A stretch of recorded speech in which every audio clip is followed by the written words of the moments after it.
Lei 12.852, de 5 de agosto de 2013, que institui o Estatuto da Juventude, o SINAJUVE, e dispõe sobre os direitos dos jovens e princípios e diretrizes das políticas públicas de juventude e o Sistema Nacional de Juventude.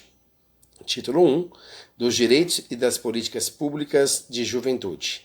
Capítulo 1, dos princípios e diretrizes das políticas públicas de juventudes. Parágrafo 1º. Para os efeitos desta lei, são considerados jovens as pessoas com idade entre 15 e 29 anos.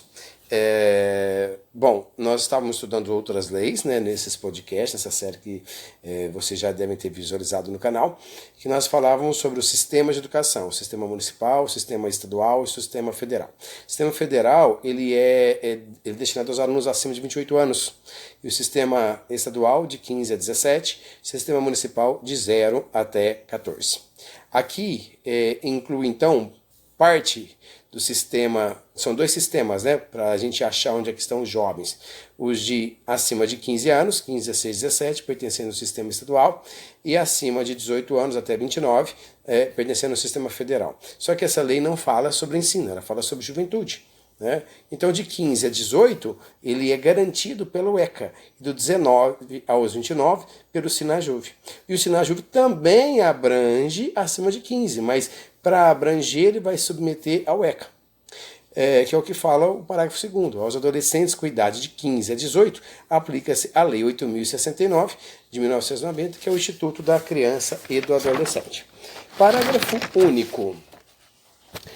A emancipação do jovem, que se refere ao inciso 1º do caput, refere-se à trajetória de inclusão, liberdade e participação do jovem na vida em sociedade, e não ao instituto da emancipação disciplinado pela Lei 10.406. Então aqui está dizendo que essa lei vai abranger os jovens para protegê-los e não para emancipá-los. Isso significa que com 15 anos continua sendo menor de idade, com 16 continua sendo menor de idade, com 17 também. Com 18 anos, aí nós temos o jovem emancipado, ele que decide por ele mesmo, mas ainda é abarcado por essa lei no sentido de inclusão e de respeito. Capítulo 2, dos direitos, então, desses jovens. Seção 1, do direito à cidadania, participação social e política e representação juvenil. Artigo 4º. O jovem tem o direito à participação social e política e na formulação, execução e avaliação das políticas públicas da juventude. Então, isso indica que ele tem direito ao exercício da sua cidadania, não é mesmo? No item 3... ele fala, participação individual e coletiva do jovem em ações que contemplam a defesa dos direitos da juventude ou de temas afetos aos jovens é garantida. Então, quais são essas participações?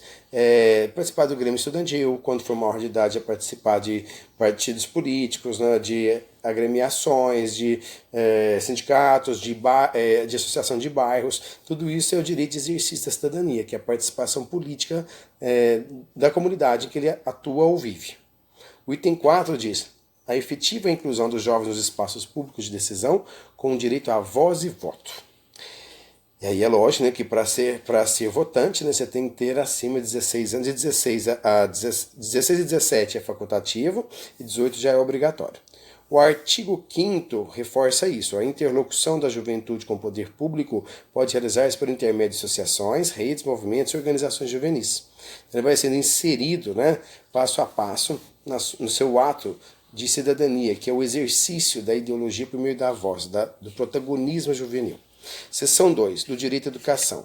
O artigo 7º diz assim, o jovem tem direito à educação de qualidade, com garantia de educação básica, obrigatória e gratuita, inclusive para os que a ela não tiveram acesso na idade adequada. Tudo isso aqui a gente já falou no podcast anterior, está na LDB, Lei 9394, está detalhado mais ainda no Plano Nacional de Educação. Também tem um podcast para ele. Mas o que está dizendo aqui para você que ainda não viu esses podcasts? O jovem tem direito. O direito a estudar é um direito subjetivo. O direito à educação básica é um direito do cidadão inalienável.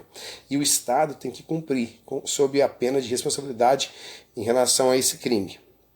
E aqui ainda fala no artigo 7º, uma garantia da educação básica. O que é educação básica? Aquela que vai dos 6 anos até os 17 anos. Dos 6 aos 14 é a educação do ensino fundamental. 15, 16, 17 é do ensino médio. Nós temos aqui dois sistemas. O ensino municipal cuida do ensino fundamental, o ensino médio é de responsabilidade do Estado. Então isso é a nossa educação básica obrigatória. Vamos lembrar? Nós temos então nós temos três sistemas: sistema municipal, o estadual e o federal. Nós temos dois níveis, que é a educação básica obrigatória, e nós temos a educação superior, que não é mais obrigatória. E aqui ainda fala que os jovens têm acesso à educação quando não tiverem idade adequada de estudo. Então aqui é o EJA, Educação de Jovens e Adultos. Então o jovem estudante ou o adulto que não conseguiu completar por algum motivo a sua educação básica, ele tem direito de requerer isso a qualquer momento, né? O artigo 9º fala: o jovem tem direito à educação profissional tecnológica, articulada com diferentes níveis da modalidade de educação. Modalidade, é o ensino à distância, o ensino presencial é uma modalidade, a distância é uma modalidade, o ensino quilombola, a educação no campo, a educação indígena. Ao trabalho, a ciência, a tecnologia observada na legislação vigente. Aqui está falando que nós temos que preparar o jovem para o trabalho. Vamos relembrar qual é o tripé da LDB? É a educação, que está condicionada ao exercício da cidadania, e preparação para o trabalho. Então, nada que outra lei sancione pode ferir essa lei maior de educação, que é a LDB, né? Seção 3, do direito à profissionalização, ao trabalho e à renda. Artigo 14. O jovem tem direito à profissionalização, ao trabalho e à renda, exercida em condições de liberdade, equidade e segurança, adequadamente remunerado e com proteção social. Muito bem. Exceção 4ª do direito à diversidade e à igualdade. Artigo 17. O jovem tem direito à diversidade e à igualdade de direitos e oportunidades e não será discriminado por motivo de etnia, raça, cor de pele, cultura, origem, idade, sexo, orientação sexual, idioma ou religião, opinião, deficiência e condição social e econômica. Aí muitos que estão me ouvindo pensam: mas isso não acontece na prática, totalmente diferente. Não, na verdade, nós tínhamos um país bem pior antes da formulação da lei, que aí as porteiras todas estavam abertas para a gente fazer uma péssima educação e uma péssima formação do jovem. Agora, nós já temos a lei.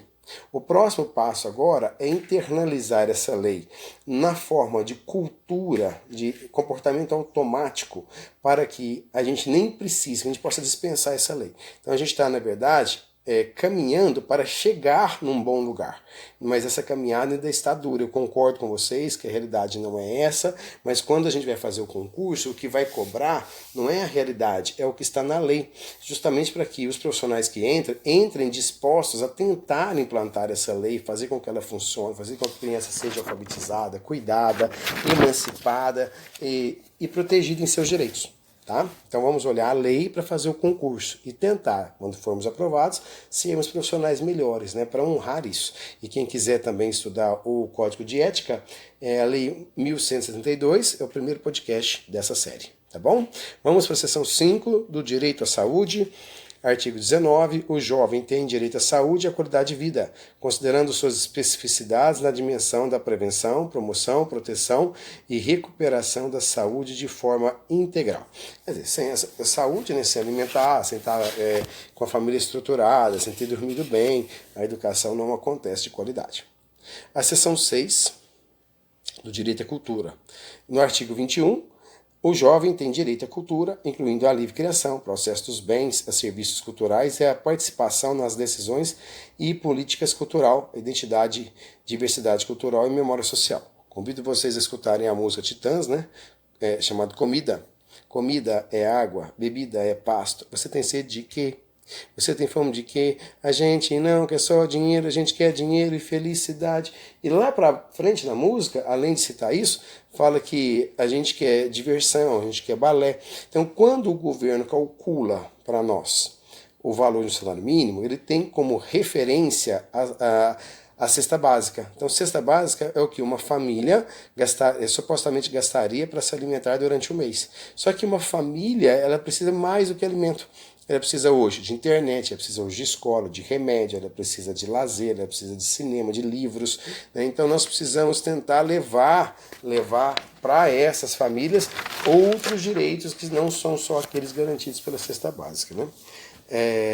O artigo 23 fala o seguinte: é assegurado aos jovens de até 29 anos, pertencentes a famílias de baixa renda e aos estudantes, na forma de regulamento, o acesso às salas de cinema, cineclubes, teatro, espetáculos musicais, circenses, eventos educativos, esportivos, de lazer, entretenimento e em todo o território nacional. Isso que eu acabei de comentar com você, então é garantido pelo artigo 23, né? Complementando o que a gente falava sobre a música Comida dos Titãs, e é por isso que nesses espaços o estudante paga meia. Então, o ato de pagar meia é justamente para complementar essa lei de proteção ao jovem e pelo artigo 23, né, o acesso à cultura. Na seção 7 do direito à comunicação e liberdade de expressão, fala sobre o direito à voz. Olha só, o artigo 26 diz: o homem tem direito à comunicação e à livre expressão, à produção de conteúdo individual e colaborativo e ao acesso às tecnologias de informação e comunicação. Então, quais são os lugares hoje de protagonismo, né, na sociedade? O jovem tem que ter direito a esse acesso.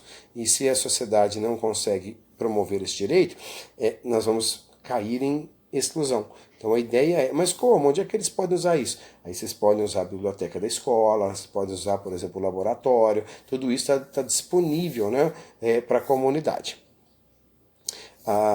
As grandes bibliotecas, por exemplo, da minha cidade, que são das 2 universidades que nós temos, é aberta à comunidade. A diferença é que o estudante matriculado nela pode levar o livro para casa, e quem é do bairro ou da cidade que fez o cadastro pode entrar lá e ler, consultar o material, só não pode levar para casa, tá? Mas é aberta à sociedade, né? Isso faz parte do projeto, né, para todo mundo ter acesso à cultura. Do direito ao desporto e ao lazer. O artigo 28 da seção 8 fala que o jovem tem direito à prática esportiva também destinado ao seu pleno desenvolvimento. O artigo 30 reforça isso, dizendo que todas as escolas, então, deverão buscar pelo menos um local apropriado para a sua prática esportiva. As escolas públicas, a maioria delas tem, né, as suas quadras poliesportivas. Para isso mesmo, porque isso é garantia por lei, né? Garantido por lei. A seção 10. Do direito à sustentabilidade ao meio ambiente. Em outros podcasts eu comentei com vocês sobre a disciplina CTSA. C de ciência, tecnologia, T de tecnologia, S de sociedade e A de ambiente. Hoje não existe a possibilidade de uma liberação de verba do governo federal para que a pesquisa seja feita só em nome da própria evolução da pesquisa. Ela tem que ter uma relevância social, ela tem que ter uma preocupação com o meio ambiente, uma preocupação ética. E aí sim, ela vai ser necessária porque ela estará vinculada a uma sociedade sem desrespeitar o meio ambiente.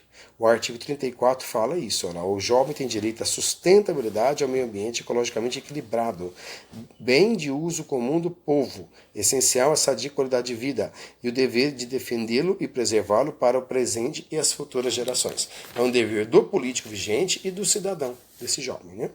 E por último, cidadão seguro, na seção 11 do direito à segurança pública e o acesso à justiça. O artigo 37 fala que todos os jovens têm direito de viver em um ambiente seguro, sem violência, com garantia de uma incolumidade física e mental, sendo-lhes asseguradas a igualdade de oportunidades e facilidades para o seu aperfeiçoamento intelectual, cultural e social. Sem proteção, sem segurança, né? Não tem como mesmo a pessoa conseguir aprender ou se emancipar.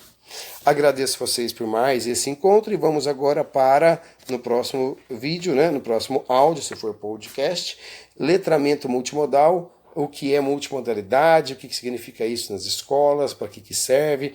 Até o nosso próximo encontro. Um abraço a todos.